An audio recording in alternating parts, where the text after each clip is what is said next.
लोकसभा सांसद चौधरी धर्मवीर सिंह इस वक्त हमारे साथ मौजूद है। इनसे बात करते हैं। सर, मोदी सरकार का दूसरा कार्यकाल है, 8 साल लगभग हो गए। जो एक विकास की बात हो रही थी कि देश में विकास की एक बयार चलेगी, इस विकास को आप कैसे देख रहे हैं 8 साल के? देखिए, इस 8 साल में हमें तो ये पता है, मेरा क्षेत्र पड़ता है भिवानी महेंद्रगढ़।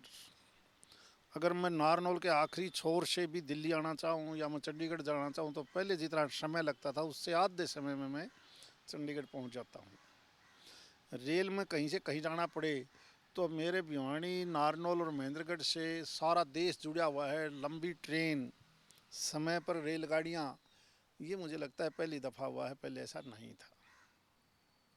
देखा जाए तो केंद्र में बीजेपी की सरकार है, हरियाणा में भी बीजेपी की सरकार है। डबल इंजन की सरकार ने हरियाणा के विकास के लिए स्पेशली क्या कुछ किया हुआ है, कैसे आप देखते हैं? क्योंकि जो भी बजट जारी होता है केंद्र से, जो जारी होता है राज्यों को अक्सर भेजा जाता है, लेकिन विकास कार्य कहीं ना कहीं अधूरे पड़ जाते हैं। तो ये डबल इंजन की जो सरकार है, इसे कैसे देखते हैं? हरियाणा का कितना विकास हुआ? देखिए, आज के दिन हरियाणा प्रदेश वेलफेयर के नाम पर शायद देश के सभी प्रदेशों में अग्रणीय है। और वो भी डायरेक्ट बेनिफिट दिया जाता है, चाहे वो किसान की बात हो, पेंशन की बात हो। यानी एक चीज़ नहीं है, चाहे वो हेल्थ के मामले में हो। आपने कहीं नहीं सुना होगा कि 40% आबादी को हेल्थ कवर किया जाए, 40% आबादी को। और थोड़े नहीं, 28-29 लाख कार्ड बन चुके होंगे या बनने जा रहे हैं प्रदेश में। 5 लाख तक का उनका सीधा बेनिफिट मिलेगा। और सरकारी हॉस्पिटल और प्राइवेट पैनल पर बहुत हॉस्पिटल हैं, अपने नज़दीक से नज़दीक अस्पताल में भी वो फ्री ऑफ कॉस्ट इलाज करवा सकता है। अगर हम पेंशन को देखें तो पेंशन पेंशन इतनी है, एक आम परिवार में 2 बूढ़ा बूढ़ी हैं तो आज वो तकरीबन 5,500 रुपये से ज़्यादा तो पेंशन लेते हैं। डायरेक्ट बेनिफिट के हिसाब से किसान का पैसा अलग जाता है। बहुत सी ऐसी पॉलिसी हैं, खासकर एससी और बीसी के लिए, जहां घर बैठे पैसा मिलता है। और अब तो जो हेल्थ कवर किया है, जिसको हम चिरायु के नाम से एक नई योजना मुख्यमंत्री जी ने चलाई है, इसका बहुत बड़ा फ़ायदा प्रदेश के लोगों को मिलेगा। ये ठीक है। एक भ्रष्टाचार एक ऐसा शब्द है, मिलावट और भ्रष्टाचार, और ये कैंसर की तरह देश में फैला हुआ है। देश के प्रधानमंत्री मोदी जी और प्रदेश की सरकार भी पूरी तरह से कोशिश कर रही है कि हम भ्रष्टाचार को ख़त्म करें, लेकिन ये एक पुरानी बीमारी है।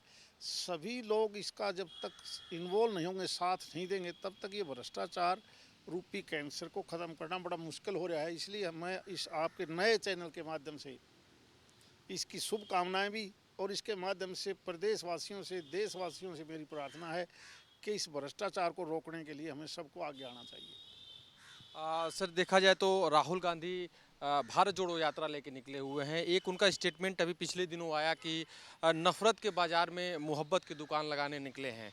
तो नफरत की जो बात कर रहे हैं, वो क्या नफरत की बात कर रहे हैं? और इस यात्रा को, कांग्रेस की इस यात्रा को आप कैसे देखते हैं?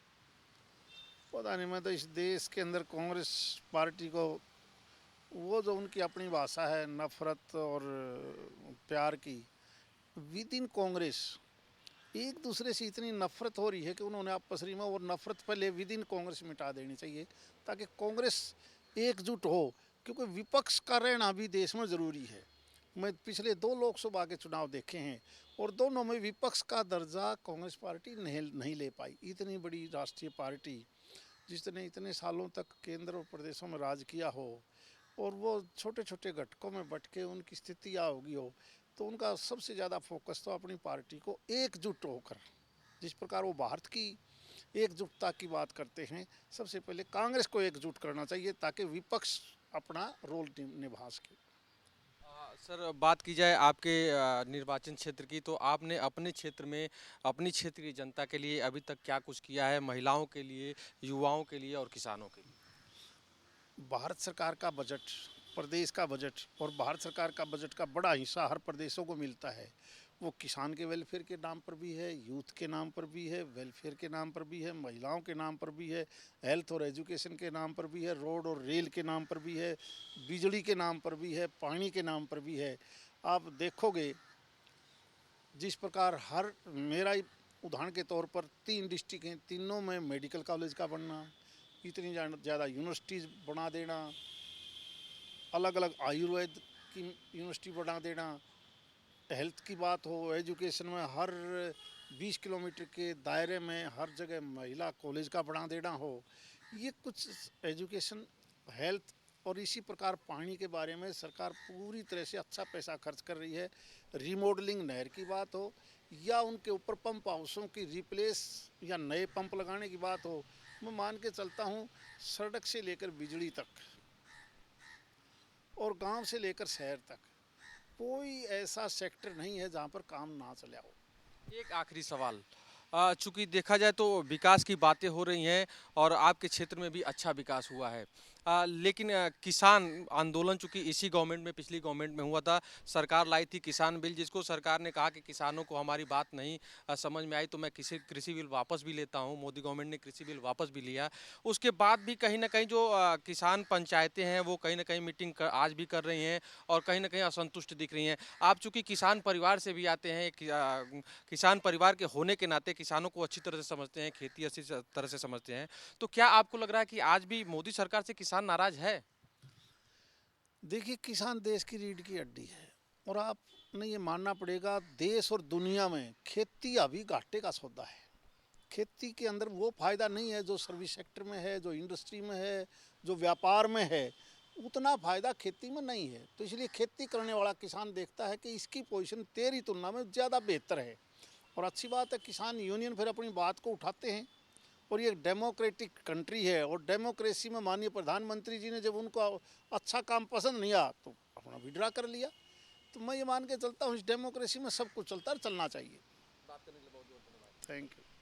तो ये थे चौधरी धर्मवीर सिंह जी, जिनका कहना था कि मोदी सरकार ने युवाओं के लिए, महिलाओं के लिए रोजगार से लेकर विकास कार्य को गति दी है और ये विकास कार्य की गति चूंकि निरंतर बढ़ती जाएगी। साथ ही साथ किसान जो हैं उनका ये राइट बनता है, अधिकार बनता है कि जिस चीज़ की कमी हो वो सरकार से मांग कर सकते हैं, अपना आंदोलन कर सकते हैं, अपनी पंचायत कर सकते हैं। कैमरा पर्सन राज विष्ट के साथ पंकज तिवारी, आज की खबर, दिल्ली।